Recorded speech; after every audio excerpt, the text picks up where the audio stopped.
Hi everyone, and welcome back to my channel. Today I am exactly 3 days post my frozen embryo transfer for my first transfer in IVF.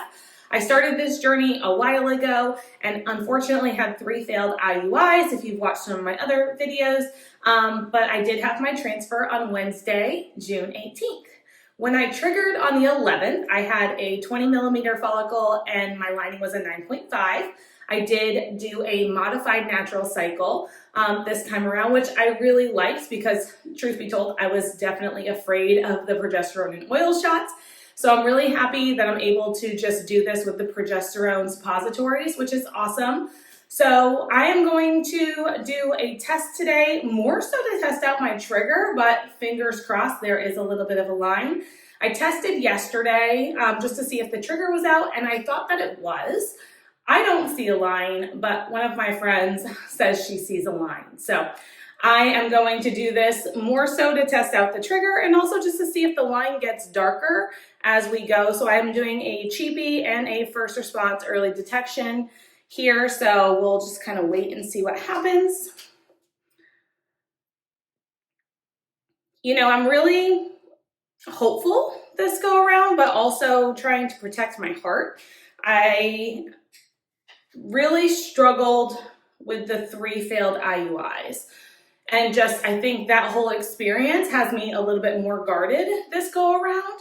So I'm just trying to stay positive. I'm trying to take care of myself and really just be present in the moment. I was able to have some time off of work Thursday and Friday, so I was able to relax and spend some time by the pool, spend time with one of my really good friends and her kids. So that was nice. It's funny story. So as you may know, I work in new construction for real estate.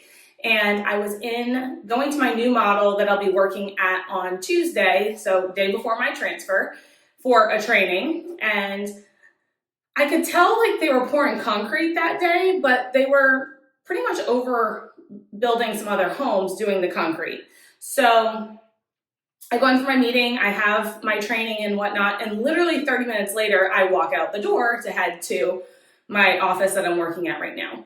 And I hear yelling, and I'm looking down at my phone because I have a text message from a coworker, and it was one of those slow motion, like, didn't register moments. So I look over and I hear these guys yelling, and next thing I know, I'm both feet up to my ankles in freshly poured concrete on the lead walk to get to the driveway in sandals. So not only are my feet covered in wet concrete, but my shoes are as well. One of the contractors, brought me over to the concrete washout station, and he was legitimately washing my feet in this bucket and my sandals. I'm happy to say everything was fine. Sandals were saved. But when I was texting and talking with one of my girlfriends who also works for my company, she's like, wait, this is a really great omen. You know, may your uterus be as sticky as wet concrete. And so I'm just kind of taking that and running with it. Overall, the transfer went really well.